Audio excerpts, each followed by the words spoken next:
कैसे हैं आप लोग। आशा करता हूँ आप लोग अपने घरों में स्वस्थ और सुरक्षित होंगे। बच्चों, आज का पाठ शुरू करने से पहले मैं आप लोगों से थोड़ी सी बात करूँगा। आप ध्यान से मेरी बातों को सुनेंगे और जवाब देंगे। बच्चों, आप लोग टीवी देखते हैं? टीवी देखते हैं ना? हर बच्चा टीवी देखता है, खूब मन करता है टीवी देखने का। देखते हैं ना? तो बताइए आप लोग क्या क्या देखते हैं? धारावाहिक देखते हैं, हाँ, कार्टून चैनल्स भी तो देखते हैं, समाचार सुनते हैं ना, और भी बहुत सारी चीज़ें। आजकल तो लाफ्टर चैनल या फिर डांस के कितने सारे मुकाबले वाली चीज़ें आती हैं, आप लोग देखते हैं ना।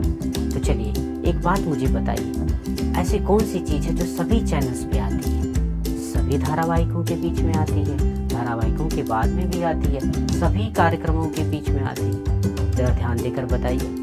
हाँ, सही पकड़ रहे हैं आप, सही हैं। विज्ञापन धारावाहिक के बीच में, किसी भी कार्यक्रम के बीच में आती हैं और उसके बाद में भी आती हैं और हमारा ध्यान अपनी ओर आकर्षित करती हैं। ढेर सारी चीज़ों के विज्ञापन।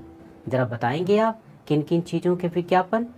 साबुन के विज्ञापन, टूथपेस्ट के विज्ञापन आते हैं ना, टूथब्रश के विज्ञापन, परफ्यूम के विज्ञापन, घड़ियों के विज्ञापन, किसी भी दवाई के विज्ञापन, कितने सारे विज्ञापन।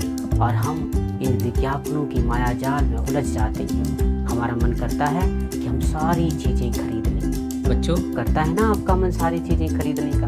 अच्छा, ये बताइए, अखबार पढ़ते हैं आप? पढ़ते हैं ना?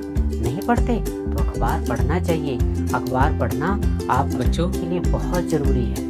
यदि आप हर रोज़ अखबार पढ़ेंगे तो आपका ज्ञान दिनों दिन बढ़ता ही चला जाएगा। अच्छा, जो मैं बात कर रहा हूँ, अखबारों में भी आते हैं विज्ञापन। देखें आपने विज्ञापन अखबारों में, बड़े बड़े विज्ञापन, रंग बिरंगे विज्ञापन। आपको पता है ये रंग बिरंगे और बड़े बड़े क्यों होते हैं? ये इसलिए रंग बिरंगे और बड़े बड़े होते हैं ताकि ये आपका ध्यान अपनी तरफ आकर्षित कर सके। इसीलिए ये विज्ञापन बड़े बड़े और रंग बिरंगे होते हैं। ये रंग बिरंगे विज्ञापन एक तरह से आपको लालायित करते हैं कि आप इनकी चीज़ें खरीदें, और हमारा मन भी करता है ना खरीदने को। क्यों करता है मन? हमें लगता है कि यदि ये सारी चीज़ें हमारे पास नहीं हैं तो हमारा जीवन अच्छा नहीं है, श्रेष्ठ नहीं है। हमारे सुख की व्याख्या अब इन सारी चीज़ों का मिलना हो गया है। तो बच्चों, आज जो हम पाठ पढ़ने जा रहे हैं वो इसी विज्ञापन की दुनिया और उपभोक्तावाद की दुनिया पर आधारित है। हमारे पाठ का नाम है उपभोक्तावाद की संस्कृति। बच्चों, क्षितिज भाग 1 का ये तीसरा पाठ श्यामाचरण दुबे जी ने लिखा है। यह एक निबंध है, लेख। अपने इस लेख में श्यामाचरण दुबे जी ने उपभोक्तावाद की संस्कृति और विज्ञापनों की दुनिया जो हमें आकर्षित कर रही है उसके बारे में बताया है। चारों तरफ विज्ञापन ही विज्ञापन है। टूथब्रश का विज्ञापन हो, टूथपेस्ट का विज्ञापन हो, साबुन का विज्ञापन हो, परफ्यूम का विज्ञापन है, घड़ियों का विज्ञापन हो, कितने विज्ञापन। और हमें लगता है कि इस बदलते युग में ये सारी चीज़ें हमारे पास होनी चाहिए। हमें तभी सुख मिलेगा और हम दूसरों से तभी अच्छे गिने जाएंगे जब हमारे पास ये सारी चीज़ें होंगी। तो बच्चों, क्या ये सही है? हम इस पाठ में पढ़ते समय इन्हीं सब बातों की चर्चा करेंगे कि क्या सुख की व्याख्या यही होनी चाहिए। तो बच्चों, पाठ का पठन करें। आपकी किताब क्षितिज भाग 1 का तीसरा पाठ, उपभोक्तावाद की संस्कृति। बच्चों, आप इसे सुने क्योंकि इससे आपका उच्चारण भी सुधरेगा। कठिन शब्दों का मैं उच्चारण कैसे करूँगा ये भी ध्यान पूर्वक सुनेंगे ताकि आप भी शुद्ध बोल सकें। चलिए अब पढ़ते हैं। धीरे धीरे सब कुछ बदल रहा है। एक नई जीवन शैली अपना वर्चस्व स्थापित कर रही है। उसके साथ आ रहा है एक नया जीवन दर्शन, उपभोक्तावाद का दर्शन। उत्पादन बढ़ाने पर जोर है और चारों ओर यह उत्पादन आपके लिए है, आपके भोग के लिए है, आपके सुख के लिए है। सुख की व्याख्या बदल गई है। उपभोग भोग ही सुख है। एक सूक्ष्म बदलाव आया है नई स्थिति में। उत्पादन तो आपके लिए है, पर आप यह भूल जाते हैं कि जाने अनजाने आज के माहौल में आपका चरित्र भी बदल रहा है और आप उत्पाद को समर्पित होते जा रहे हैं। विलासिता की सामग्रियों से बाजार भरा पड़ा है। जो आपको लुभाने की जी तोड़ कोशिश में निरंतर लगा रहता है। दैनिक जीवन में काम आने वाली वस्तुओं को ही ले लीजिए। टूथपेस्ट चाहिए, यह दांतों को मोती जैसा चमकीला बनाता है, यह मुख की दुर्गंध हटाता है, यह मसूड़ों को मजबूत बनाता है और यह पूर्ण सुरक्षा देता है। यह सब करके जो 3-4 पेस्ट अलग अलग करते हैं, पेस्ट का मैजिक फार्मूला है। कोई बबुल या नीम के गुणों से भरपूर है, कोई ऋषि मुनियों द्वारा स्वीकृत तथा मान्य वनस्पति और खनिज तत्वों के मिश्रण से बना है। जो चाहे चुन लीजिए। यदि पेस्ट अच्छा है तो ब्रश भी अच्छा होना चाहिए। आकार, रंग, बनावट, पहुंच और सफाई की क्षमता में अलग अलग, एक से बढ़कर एक। मुख की दुर्गंध से बचने के लिए माउथ वॉश भी चाहिए। सूची और भी लंबी हो सकती है, पर इतनी चीज़ों का ही बिल काफ़ी बड़ा हो जाएगा, क्योंकि आप शायद बहुविज्ञापित कीमती ब्रांड खरीदना ही पसंद करें। सौंदर्य प्रसाधनों की भीड़ तो चमत्कृत कर देने वाली है। हर माह उसमें नए नए उत्पाद जुड़ते जाते हैं। साबुन ही देखिए, एक में हल्की खुशबू है, दूसरे में तेज। एक दिन भर आपके शरीर को तरोताज़ा रखता है, दूसरा पसीना रोकता है, तीसरा जर्म से आपकी रक्षा करता है। यह लीजिए सिने स्टार्स के सौंदर्य का रहस्य, उनका मनपसंद साबुन। सच्चाई का अर्थ समझना चाहते हैं, यह लीजिए। शरीर को पवित्र रखना चाहते हैं, यह लीजिए शुद्ध गंगा जल में बनी साबुन। चमड़ी को नर्म रखने के लिए यह लीजिए। महंगी है पर आपके सौंदर्य में निखार ला देगी। संभ्रांत महिलाओं की ड्रेसिंग टेबल पर 30-30 हज़ार की सौंदर्य सामग्री का होना तो मामूली बात है। पेरिस से परफ्यूम मंगवाइए, इतना ही और खर्च हो जाएगा। ये प्रतिष्ठा चिन्ह हैं, समाज में आपकी हैसियत जताते हैं। पुरुष भी इस दौड़ में पीछे नहीं हैं। पहले उनका काम साबुन और तेल से चल जाता था, आफ्टर शेव और कोलोन बाद में आए। अब तो इस सूची में दर्जन 2 दर्जन चीज़ें और जुड़ गई हैं। छोड़िए इस सामग्री को, वस्तु और परिधान की दुनिया में आइए। जगह जगह बुटीक खुल गए हैं, नए नए डिज़ाइन के परिधान बाज़ार में आ गए हैं। ये ट्रेंडी हैं और महंगे भी। पिछले वर्ष के फैशन इस वर्ष शर्म की बात है। घड़ी पहले समय दिखाती थी, उससे यदि यही काम लेना हो तो 400-500 में मिल जाएगी। हैसियत जताने के लिए आप 50-60 हज़ार की, लाख 1.5 लाख की घड़ी भी ले सकते हैं। संगीत की समझ हो या नहीं, कीमती म्यूजिक सिस्टम ज़रूरी है। कोई बात नहीं यदि आप उसे ठीक तरह चला भी न सकें। कंप्यूटर काम के लिए तो खरीदे ही जाते हैं, महज दिखावे के लिए उन्हें खरीदने वालों की संख्या भी कम नहीं है। खाने के लिए 5 सितारा होटल हैं, वहाँ तो अब विवाह भी होने लगे हैं। बीमार पड़ने पर 5 सितारा अस्पतालों में आइए। सुख सुविधाओं और अच्छे इलाज के अतिरिक्त यह अनुभव काफ़ी समय तक चर्चा का विषय भी रहेगा। पढ़ाई के लिए 5 सितारा पब्लिक स्कूल हैं, शीघ्र ही शायद कॉलेज और यूनिवर्सिटी भी बन जाएं।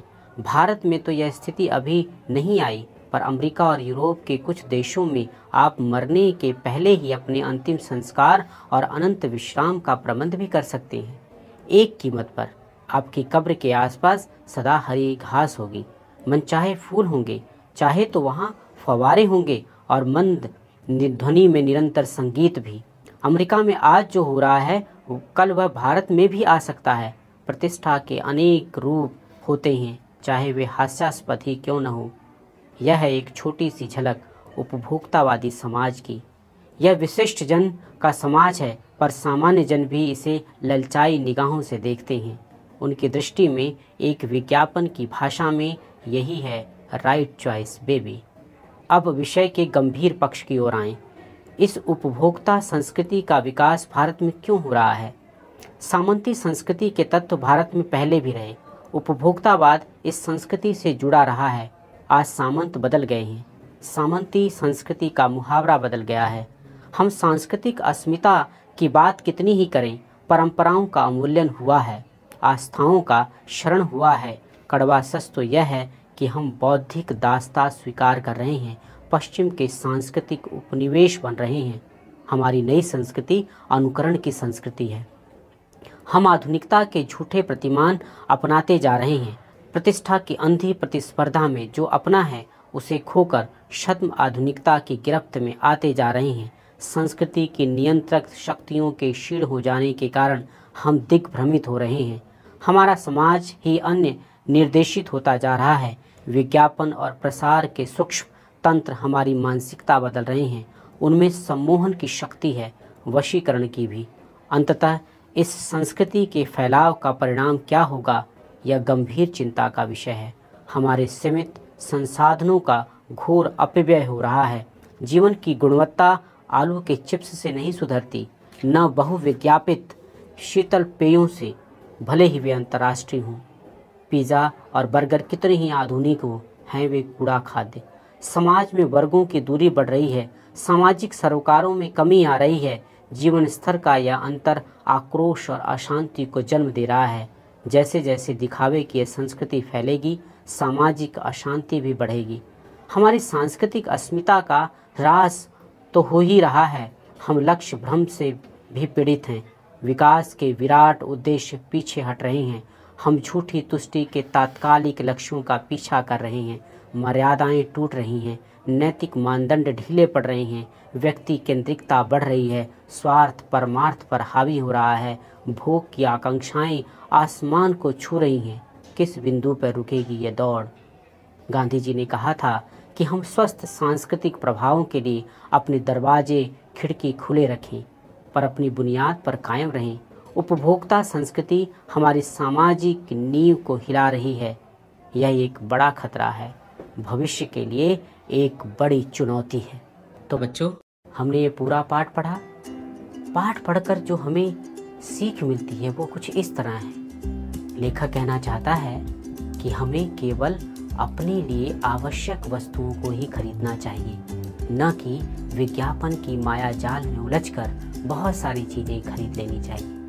हमें पहले सोचना होगा कि हमारे लिए ज़रूरी चीज़ें कौन कौन सी हैं। विज्ञापन के लोग तो ढेर सारी चीज़ें दिखाना चाहते हैं। वो तो चाहते हैं कि उनकी हर चीज़ हम खरीद लें, पर ऐसा संभव नहीं है। हमें वो चीज़ें ही खरीदनी हैं जो हमारे लिए ज़रूरी है। दूसरी बात, ये विज्ञापन हमारे व्यक्तित्व को भी प्रभावित कर रहे हैं। हमें ये इतना आकर्षित कर देते हैं कि लगता है कि अगर इनमें से कोई भी चीज़ हमारे पास नहीं है तो हम श्रेष्ठ नहीं हैं। हम श्रेष्ठ तभी होंगे जब हमारे पास अच्छा सा परफ्यूम होगा, अच्छी सी घड़ी होगी, जो कुछ विज्ञापन में दिखाया जा रहा है। लेकिन ऐसा नहीं है।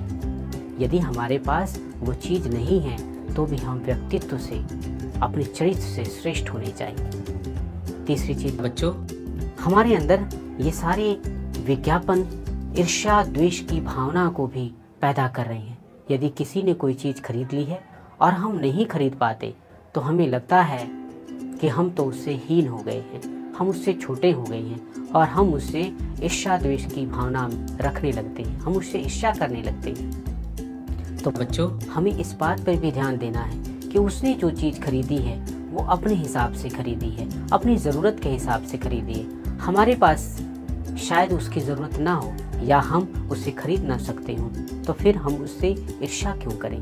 हम अपने चरित्र को ऐसा क्यों बनाएं कि हम उससे अपने आप को छोटा समझने लगें? तो ये बहुत सारी चीज़ें हमें समझने वाली हैं। बच्चों, अपनी संस्कृति को, अपने चरित्र को और अपनी ज़रूरत के हिसाब से यदि हम किसी चीज़ का उपयोग करते हैं तभी वह हमारे काम की है, वरना हम इस उपभोक्तावाद की संस्कृति में अपने आप को, अपने समाज की प्रतिष्ठा को, अपने चरित्र को खो देंगे।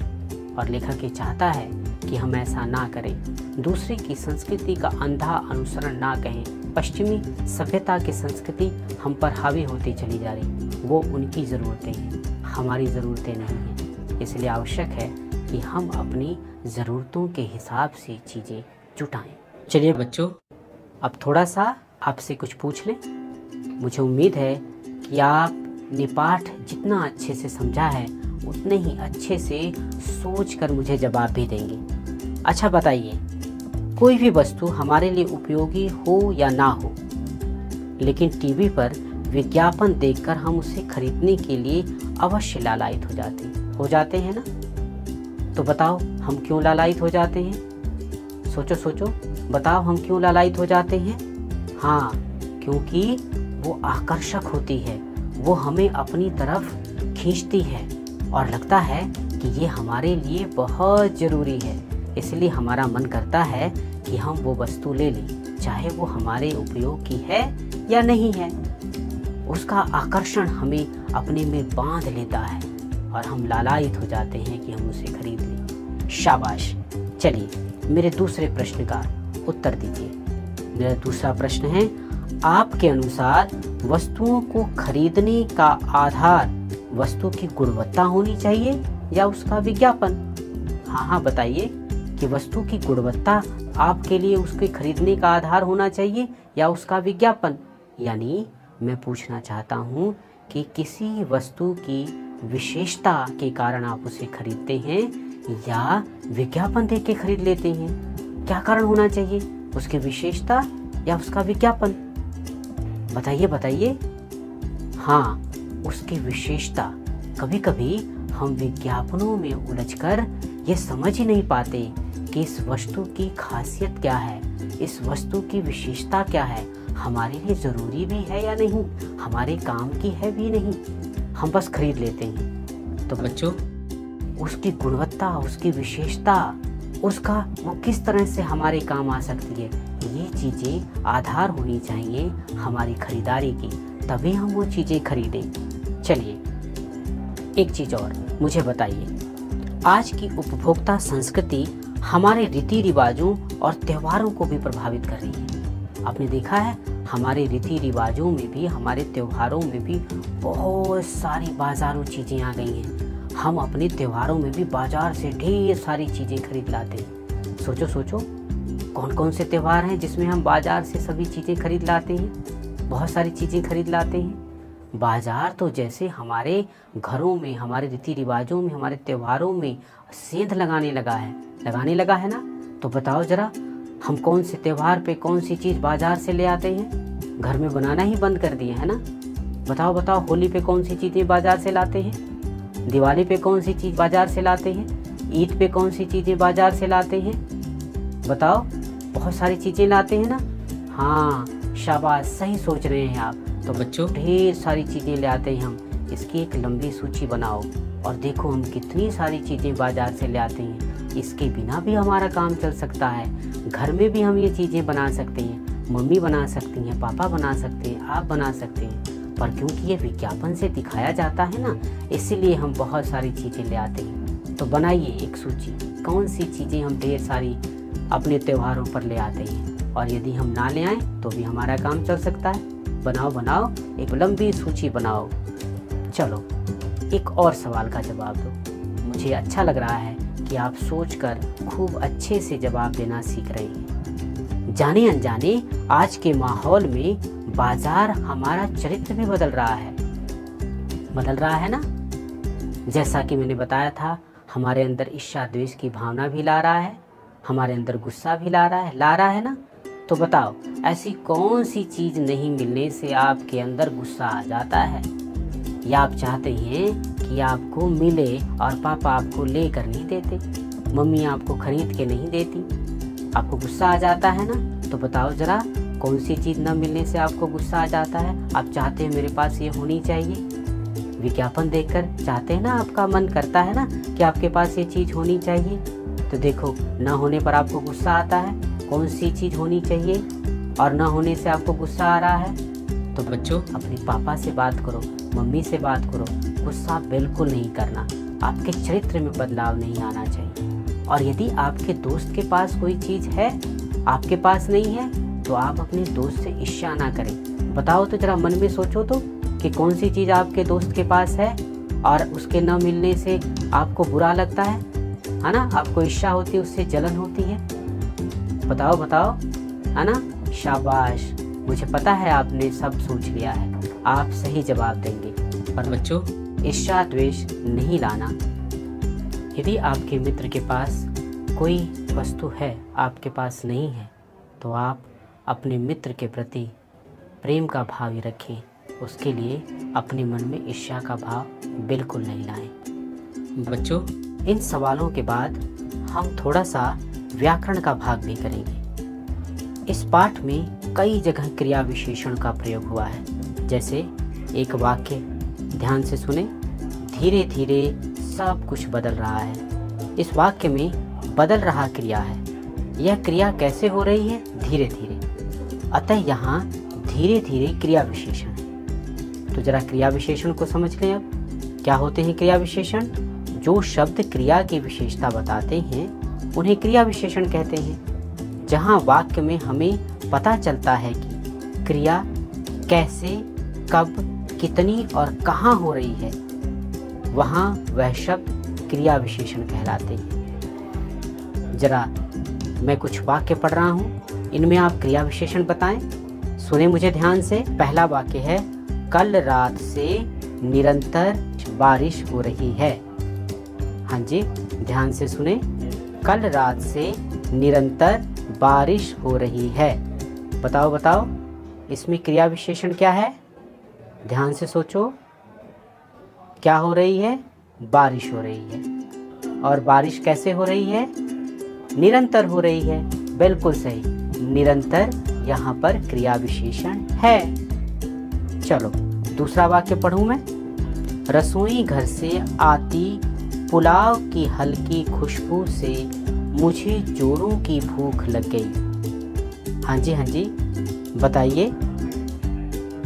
बिल्कुल सही, जोरों की भूख लग गई। जोरों की यहाँ पर क्रिया विशेषण है। हाँ, अगला वाक्य पढ़ूं मैं। उतना ही खाओ जितनी भूख है। बताओ बताओ, इसमें क्रिया विशेषण कौन सा है? हाँ बिल्कुल सही, उतना ही। उतना ही, कितना? उतना ही। कितना का जवाब मिल रहा है ना यहाँ पे? उतना ही। यहाँ पर उतना ही क्रिया विशेषण है। अगला वाक्य मैं पढ़ूं। अगला वाक्य ध्यान से सुने। विलासिता की वस्तुओं से आजकल बाजार भरा पड़ा है। विलासिता की वस्तुओं से आजकल बाजार भरा पड़ा है। इसमें क्रिया विशेषण बताओ। सोचो सोचो। बिल्कुल सही, आजकल।